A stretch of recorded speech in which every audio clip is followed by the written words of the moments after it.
Good day wherever you are in SMEI land. This is Willis Turner, President and CEO of SMEI. I'm pleased to be your moderator and host today for this exciting program about the peak performance mindset.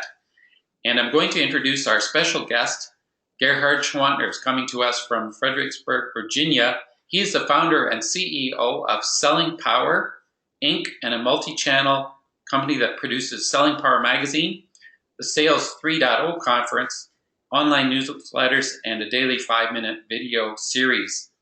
He's established a reputation as a sales guru by training over 10,000 salespeople in Europe and the United States. He is also the commander of a number of interviews with some very famous business people, entertainers, politicians, including Mark Cuban, Mark Benioff, Michael Dell, and others. And of course, near and dear to our heart at SMEI, Gerhard is a recipient of the Sales and Marketing Executives International 2010 Ambassador of Free Enterprise Award, and he is installed in our Hall of Fame. So Gerhard, we have a great program today. Welcome.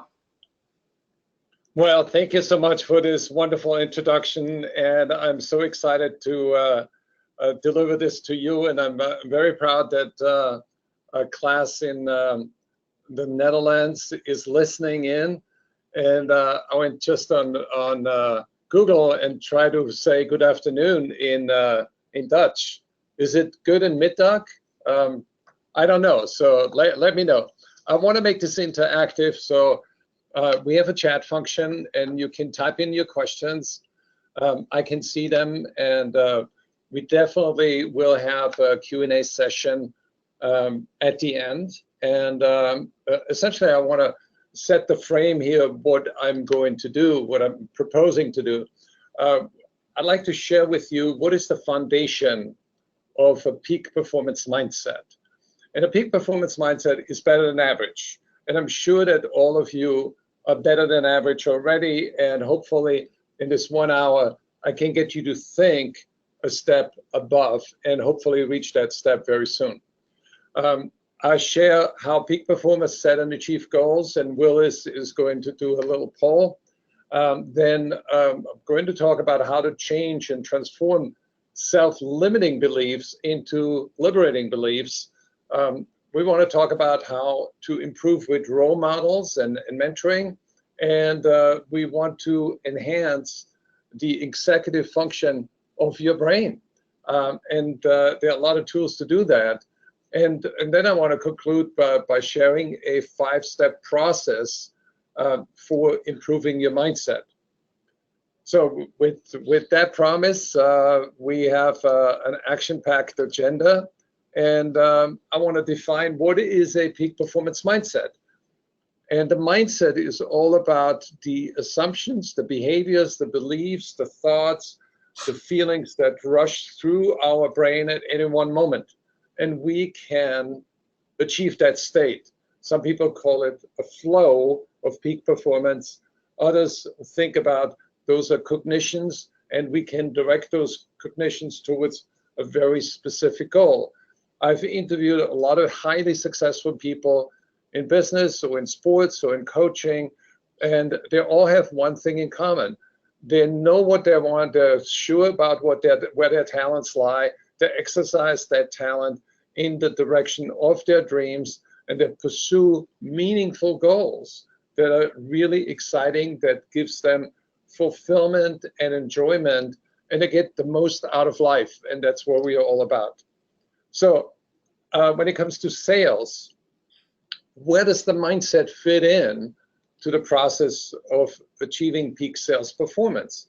And sales managers are sort of the custodians of the energy, the psychological energy of their salespeople. And 80% or more of the success factors that we can look at, they have to do with internal factors, not external factors. So when you look at a company, business success resides on 3 factors. Besides the strategy, of course, the company needs to have a good strategy, but you need to align people, process, and technology. Technology is easy to engage and to dismiss. Processes are more difficult to invent and install and perfect. But people are the most difficult challenge. We constantly struggle with getting the right people into the pipeline, into the organization. We constantly struggle with onboarding them. We constantly struggle with developing and helping them win. On a personal level, on a professional level, salespeople, in order to be successful, need three criteria, three factors. They need to have the right mindset, the right skill set, and the right tool set. And again, tools is technology. Skill set is an extension of the processes, the skills of interacting with a customer, so you have a happy customer experience. But the mindset holds the key to all of this. If you have the right mindset, you are going to develop a better skill set. You're going to adopt a better tool set. Does that make sense? So I've interviewed all those people, Richard Branson, the shy guy, Donald Trump, Mark Benioff, who created Salesforce.com, or Bill McDermott from SAP, who is the CEO of a company that employs over 80,000 people and has a market value of about $110 billion. Mark Cuban, Maria Sharapova, Roger Ailes, who founded Fox TV, and the founder and CEO of Heartland Payment Systems, on the lower right on your screen. He started the company with no money. He raised some money and built it up to about 100 million, brought it public, expanded the company, and sold the company last year for $4.2 billion, a phenomenal success story. So let's talk about what inhibits our performance. And think about it. You have performance curves. You have ups and downs. But what is the number one thing that holds you back from getting what you want out of life? What holds you back from winning? Prevents you from being a peak performer? And the answer is, there are too many thoughts. There's too much going on in the mind. And there's research from NIH that says that we experience 60,000 thoughts per day. That's the National Science Foundation in the United States. And they went a little step further and asked people, when they're sending messages, what are you thinking right now? Is it positive? Is it negative? And when you look at those thoughts, what percentage of your thoughts are negative? And they found that 80% of our thoughts are actually negative. And that has to do with the creation of the brain, with the evolution of the brain, that our brain is wired for warning signals, for danger signals. We constantly scan and imagine different scenarios. So our thoughts either come from the past, that we worry about what happened immediately before that present moment, or we worry about what the future may look like.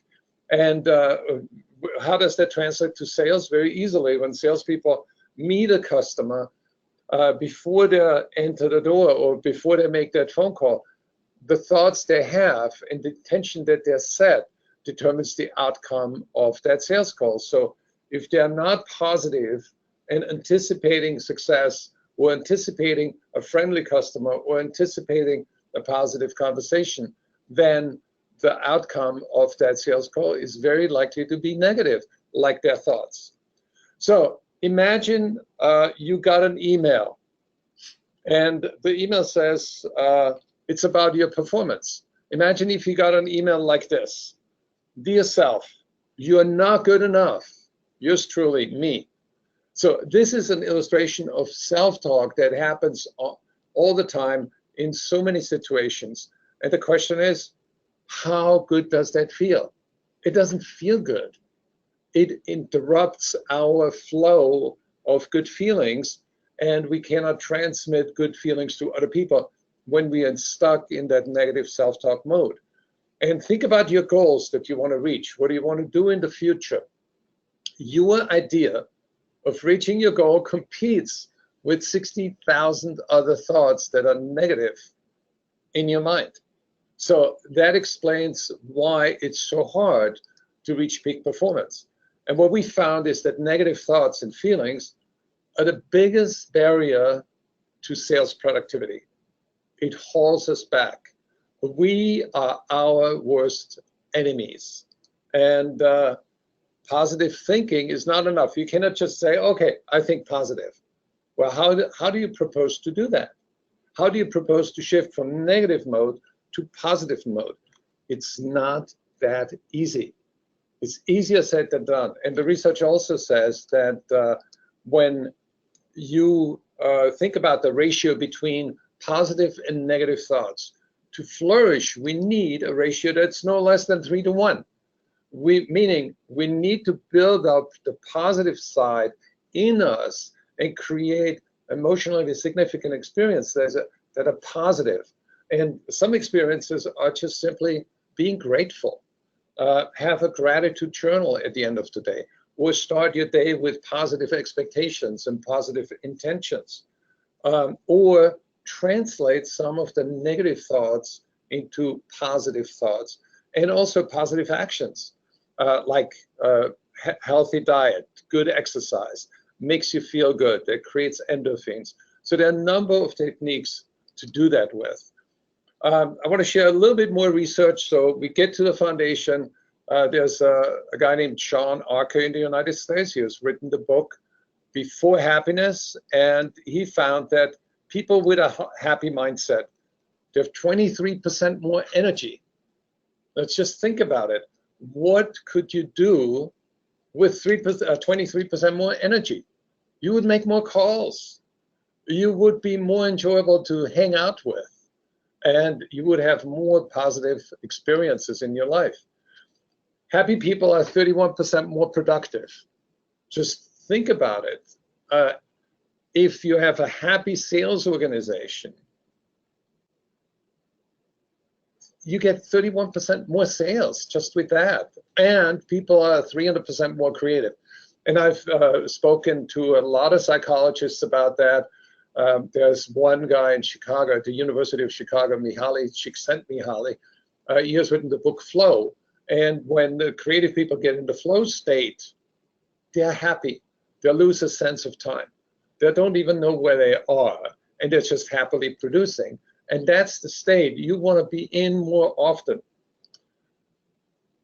So the last statistic is very significant for sales, which is people with a happy mindset sell 38% more. And that's also research by Sean Archer. And you can look it up. It's all based on science. Judy Buchholz is somebody that spoke at one of our sales 3.0 conferences, and she said, we got to do something about it. And her digital sales team has 2,000 salespeople, and they're appointed 30 chief happiness officers. It may sound crazy to you, but it isn't. People want to come to work to win. People want to come, they work not just for a paycheck, they work for meaning, they work for satisfaction. They want to be happy. They want to have happy relationships. And IBM is socially very conscious, and that's kind of far out. They're way ahead of the curve, or at least that division is way ahead of the curve. And they create authentic happiness. So what makes people happy at work? And we do in the workshop that we conduct, we ask people to put their heads together and write out, what are the factors that make us happy? And usually they come up with challenging but doable work, a sense of progress. People want to know that by the end of the day, they have moved the lever, they have moved the needle a little bit, they have advanced some sales opportunities, they have closed some sales, they found new leads. So you want to set yourself up for success experiences that make you happy in your job. A sense of meaning. Does it really matter if I show up at work or not? And that's that sense of contribution. But also people want to have a sense of security because fear drives people away. And there's still a number of companies where teams are wrestling for control. And that is a no-no. You don't want to go in a situation like that.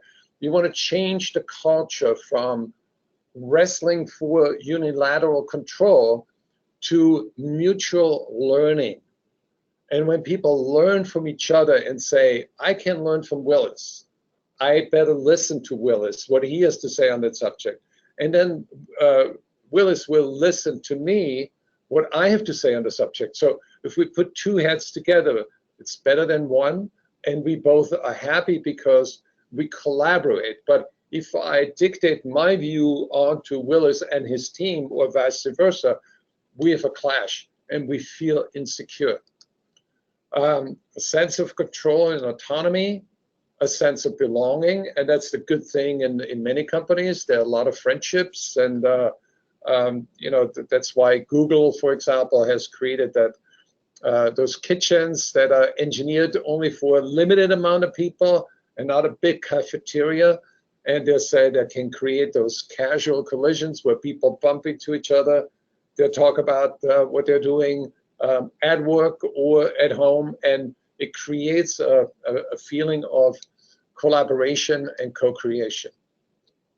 So mindset is a science, and the scientist, the number one scientist that set the foundation for this is Dr. Cal Dweck. And she wrote a wonderful book called Mindset, The New Psychology of Success. The book is about 10 years old. It's still today on the New York Times bestseller list, which is really amazing. So she has been a pioneer, and she talks about the growth mindset versus the fixed mindset. And people with a growth mindset, they always want to learn, they always want to grow, they always look at the positive side of life. And people with a fixed mindset, they say, well, I've reached my groove, I'm going to stay in my groove, I don't bother me with anything else, I'm stuck at that level, and that's all I can do. And the only thing that separates people who succeed from those who don't, she says, is whether or not they have growth mindset. So that's something to file away. And there's some, mindset is not just about productivity. It's all about life. It's all about the mind-body connection. And there's another interesting researcher at Yale University, Dr. Becker Levy, and she found that people with a happy mindset, they'll live on average 7.5 years longer. And there's a lot of studies between medicine and the mind, and the mind-body connection. There was a professor at the University of Michigan. He worked with an anesthesiologist, and the anesthesiologist collected the data of women who had breast cancer and had breast cancer surgery. And he wanted to assess the mindset of the patient before the operation, and then compare to the longevity of that patient. And women with a positive mindset, after 10 years, only about 20% of those women had a recurring cancer, and 80% beat it. Whereas women with a negative mindset, it was almost the reverse, that over 70% of the people, the patients, had recurring cancer or they died. So it's really an amazing new science to look at the mind-body connection. And we need to realize that a positive mindset can extend your life. It can enhance your performance. And a negative mindset will shorten your life and block your performance. And positive mindset will help you feel better. So here's the magic triangle, and I think this is pretty important to retain and realize and think about it. And it's actually quite simple. The mindset foundation is something that only we teach. There's nobody else that thought about what is the foundation of a peak performance mindset. Cal Dweck is all about the growth mindset, And there's not enough about the foundation, and I'll explain how that works. And then there's the concept of the inner CEO. The inner CEO is sort of the regulatory agency. This is the prefrontal cortex right above your eyebrows. And the prefrontal cortex is called the executive function of the brain, meaning it's almost like a database, a reference database where we store all of our experiences. And all our memories are in there. So when we run into a new situation, then we compare it to the old, and then we can say, I make this decision or that decision. So that's the executive function of the brain, or also called the inner CEO, because it's almost like the deciding factor. What do I do in any situation? And the two most important duties of the inner CEO is to look at the mindset foundation and see how solid it is and how to build on it, and also to think about how can I grow my mindset. So this is all interconnected, and I'll explain it a little bit deeper, and there are actually 12 levels. So when you think about growing and improving your mindset to become a peak performer, you need to be aware of the foundation, the inner CEO, and the growth function. But it all begins with awareness. If we're not aware, we are in an automatic mode. We have an automatic mindset, and we are actually mindlessly moving forward or mindlessly moving through the day. And that's where the problem starts. That's where you get trapped in average. So the foundation level is your goals and dreams. What do you want for yourself? That's part of who you are. That's part of your foundation. And then we have 3 levels, and I explain this later in more detail: the implanted, imprinted, and inspired mindset. So those are functions that are inside your mind at this point. And I will share later how you can access that, how you can mobilize your psychological resources, your inner magic, and how to get this out. And then we talk about the inner CEO. And then the next part, the next level of this is self-regulation, self-talk, and self-activation. And what I mean by that is self-regulation is all about emotional response versus emotional reaction. A lot of people, when something goes wrong, they say, wow, this is terrible, poor me, and they exaggerate the situation, and they get either angry or frustrated or depressed, whereas high-performing people look at adversity as the diamond dust that nature needs to polish its jewels. Adversity is something that can be overcome. And when you have the capacity to self-regulate and something negative happens, they say it's not a big deal. It comes with the territory. I've everything I need to succeed is within me now, and I regulate myself. Self-talk is all about the narrative that goes on in your mind all the time. We all have like a sportscaster inside that says, well, Gerhard is doing a webinar right now, and there are people in the Netherlands, and there are people all over the United States, and there's Willis watching. So I can have a self-talk and could tell myself, well, maybe I'm not good enough for this. Maybe, what if they don't like me? You know, and so I'm responsible for as the inner CEO to say, I'm going to put the self-talk aside. I'm not going to deal with this. I'm going to focus on the task at hand. And my goal is to help you understand your own mindset. It takes one to know one. Self-activation is all about, and we'll talk about this in a course very extensively, what can you do from a physical perspective, or from a nutrition, or from a vocabulary, from a language, connecting with the right people to activate your growth capacity so you grow faster. And then there's the top of that growth mindset, which is has also 3 levels. One is mindfulness, and mindfulness is all about being in the present moment, being aware of what's going on and not getting hung up in the past, not be worried about the future, being aware of your body and your mind, and move in the direction of optimal psychological functioning. And then the next level is no limit thinking. A lot of people live in boxes. They believe there's a box for everybody in life, and that's where they go, and that's where they get trapped. But the boxes are made by people that organized it arbitrarily because they had the idea. You can make your own box. You don't have to live in a box. You can change life at any single moment of the day. And you want to be a no-limit person. And then there's higher meaning. What is the meaning of your life? Why are you here? Those are all questions that you want to ask yourself because they're part of your mindset. And if you advance confidently in the direction of your dreams that are meaningful, then your life is congruent and then you grow. But to grow, you need the basis. You need the foundation. And growth without a foundation is not a good place to be because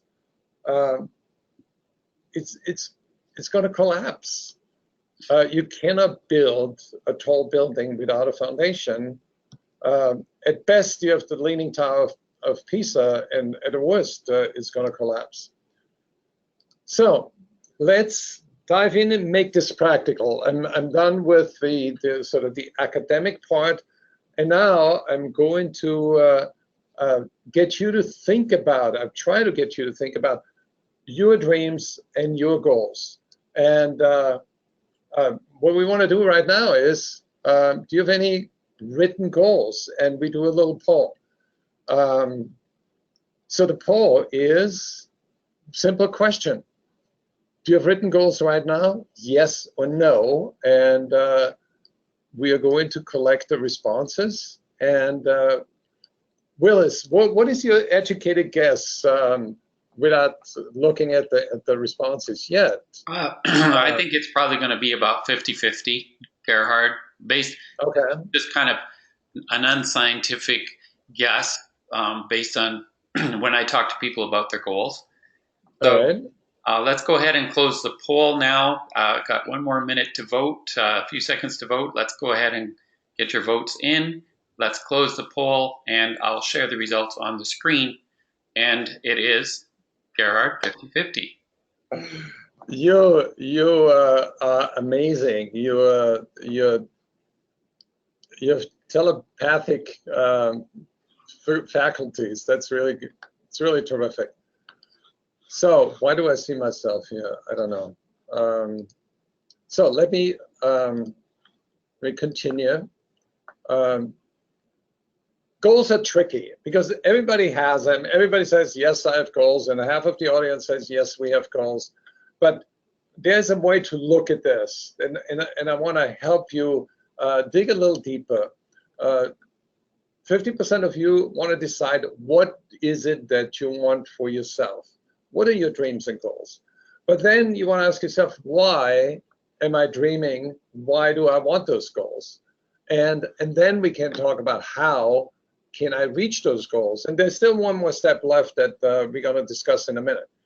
So in our course, we talk about what are the goals and dreams you want to achieve, and we don't have time for that. But what we want to do is share a little bit what we have done with other sales organizations.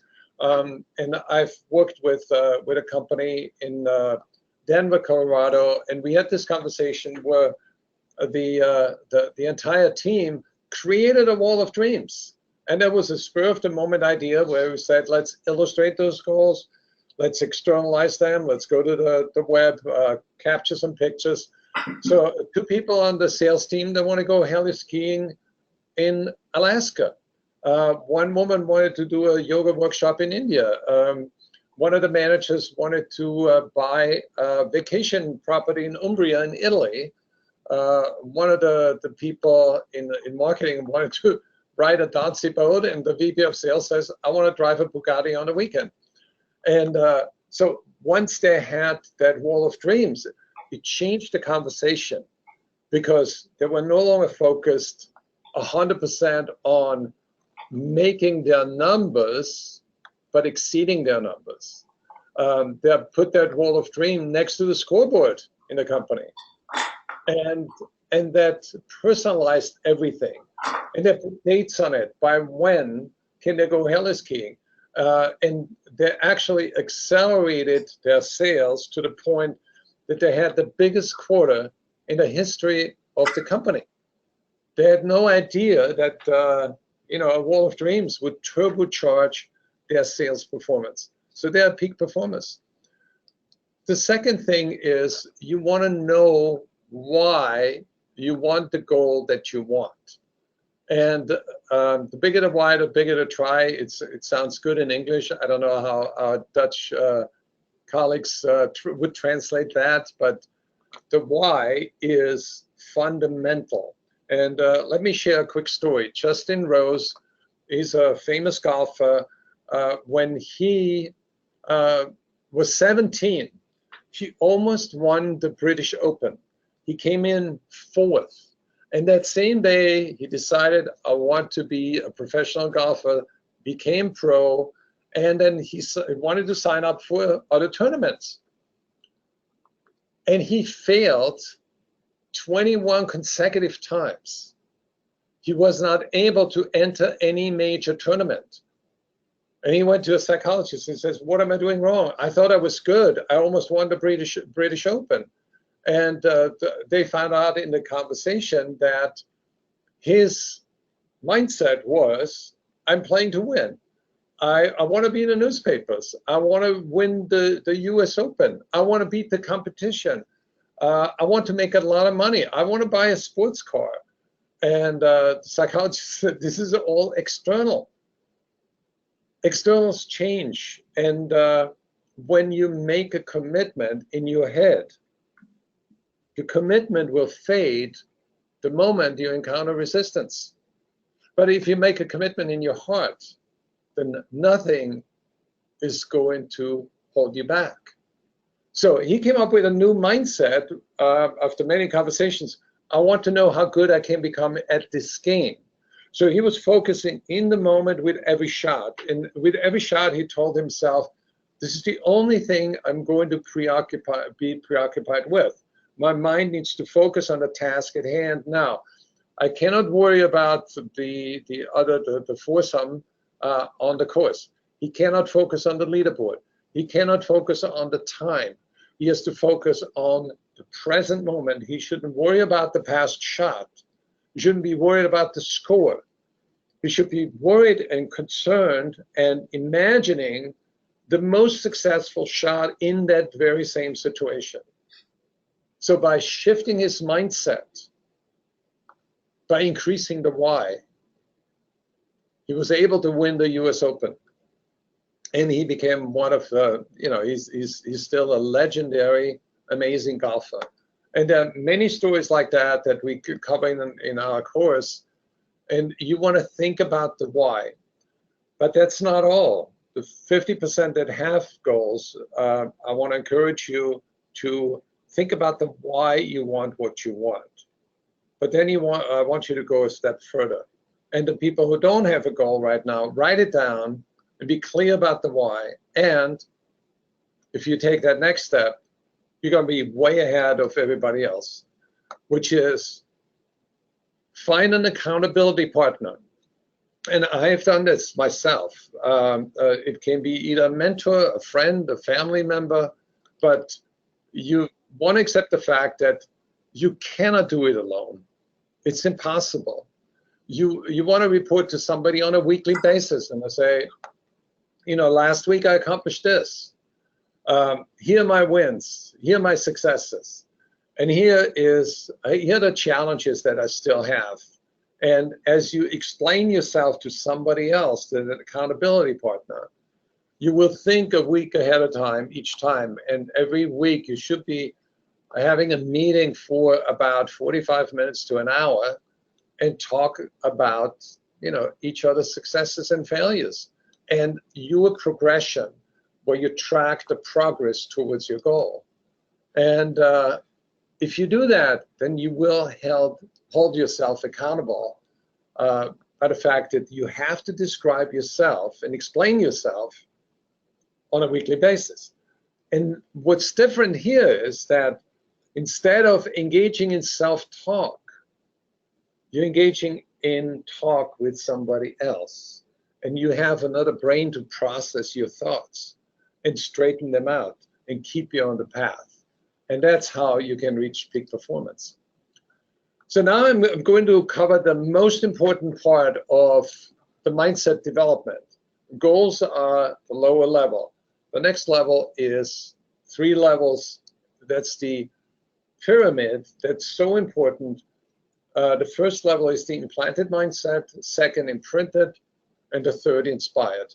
And I will explain what I mean by that. We cover the implanted mindset now. And by that I mean your early family experiences and how they impact your behavior today. As we grow up, we look at our parents, look at our caretakers, we look at the customs, the rules, the behaviors, and the habits, and we watch our parents, and that's how we learn our beliefs. If our mom or dad believe in regular physical exercise, then we do it too. If they're overeating, then we feel comfortable with overeating. And all our behaviors and beliefs about education, about work, about money, about religion or success or sex, it all comes from that implanted mindset, what we learned from our parents in an early stage. So you almost can go back and say, what did I learn from age 0 to 7? What did I learn from 7 to 15? And how does it relate to the way I think about money, the way I think about work, the way I think about success, the way I think about education? And you can change your beliefs by having that awareness. And ideally, you have beliefs that are optimistic, that are realistic, where you look at life and appraise it objectively and realistically, and you see opportunities every step of the way. And ideally, you want to tell yourself, I can do it. I can handle anything that I set my eyes on. So everything you need to succeed is within you now. And that's the ideal sort of implanted mindset. However, it doesn't need, you don't need 100% positive experiences as you grow up. There's a great story by Bill McDermott. He's the founder, not the founder, he's the CEO of SAP, and he was a sales rep with Xerox. And I've done 3 cover stories with him over the last 15 years. A fascinating person. That book, by the way, is a bestseller. And if you learn more about sales management, I suggest you get his book. It's called Winner's Dream. But in the book, he talks about being about 7 years old, and his house burned down. And his mom said, Bill, there's nothing in that house that's more important than what is standing outside of it. So even a negative experience that is handled by a parent in a positive way can set you up for inoculation against adversity in the future. And that's how he stayed so positive. And the other way to look at the mindset is that we have blind spots. You know, that we don't see things the way our neighbors see that. And that's why we have conversations about it. But blind spots in the mindset, I call self-limiting beliefs, that we think we cannot do something and something that is holding us back. And most of the time, we are not aware of our self-limiting beliefs. And I know salespeople that say, I hate cold calling, but they're not aware why they hate cold calling. But if you peel back the onion, then you realize that there's something in their belief system that we should not intrude on other people. Or maybe that's religious belief, or maybe that's a belief from mom and dad, or way back when. And once you become aware, then you realize it is actually ridiculous. And I give you one example. In one of our workshops, there was a guy from India, and he's a very successful consultant, very sought after, but he doesn't make a lot of money. And he says, you know, my blind spot was that my mom told me as a kid that if you get rich, you can go to heaven. And she says, I plan to go to heaven because I'm poor. And I don't want you ever to become rich.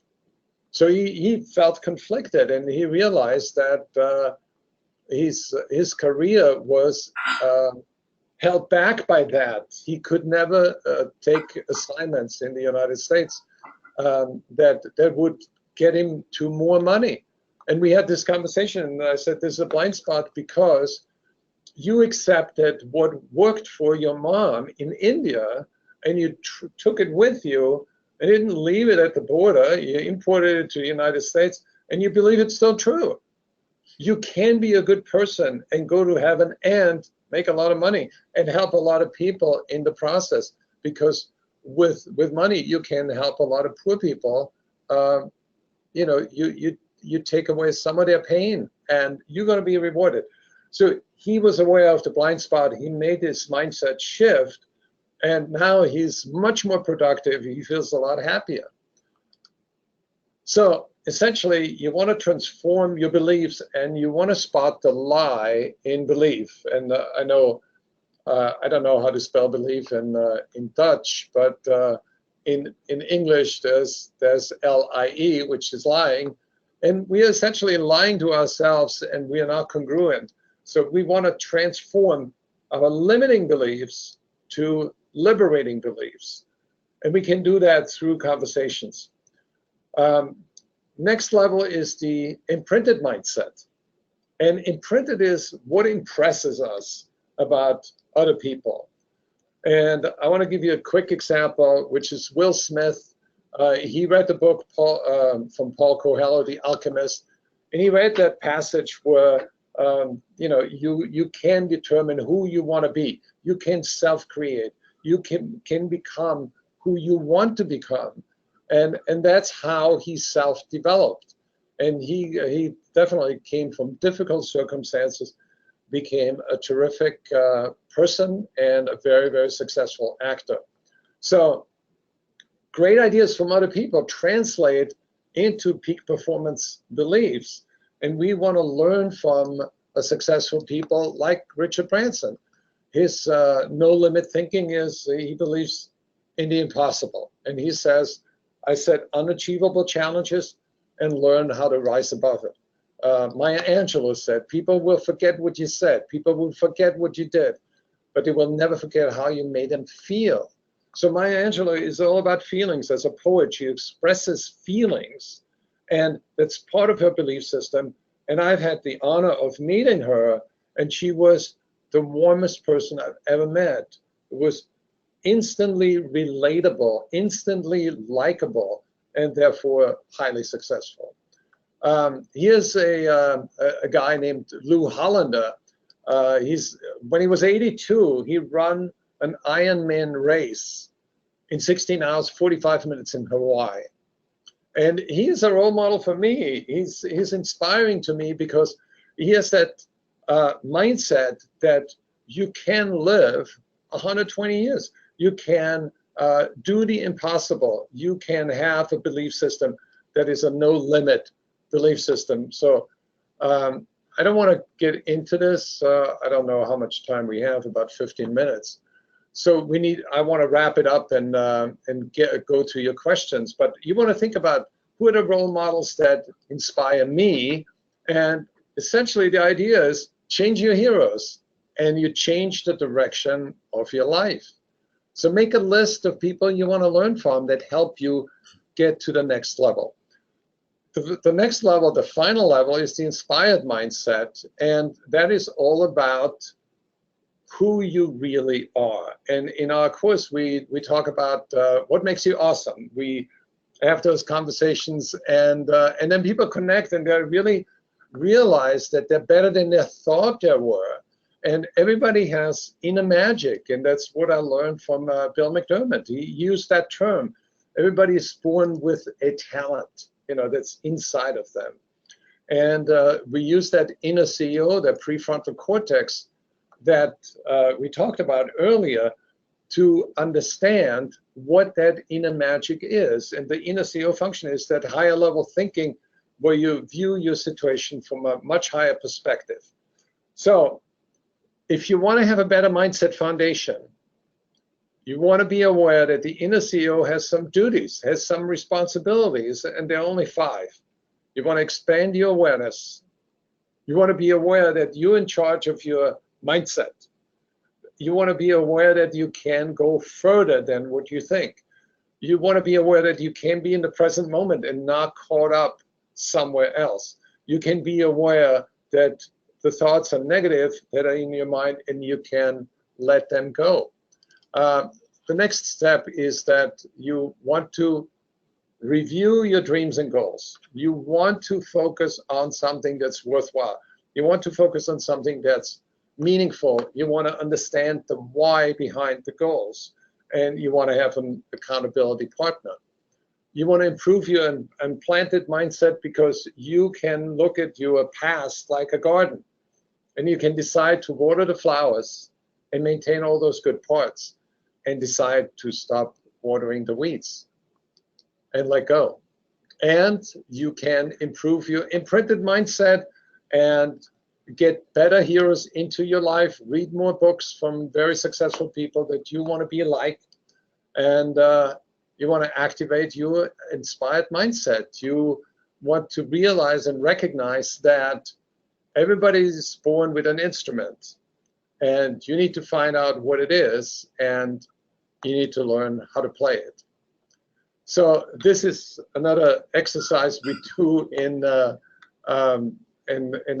if you are in the class right now in Holland, I would suggest that you do this.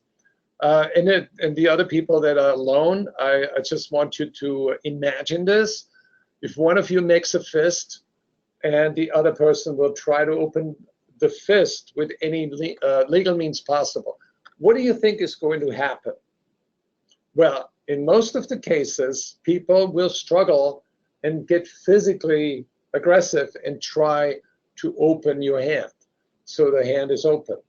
And that's not the best way, because that is exactly the fight in the brain that I want you to recognize, which is your prefrontal cortex, the inner CEO, versus the amygdala.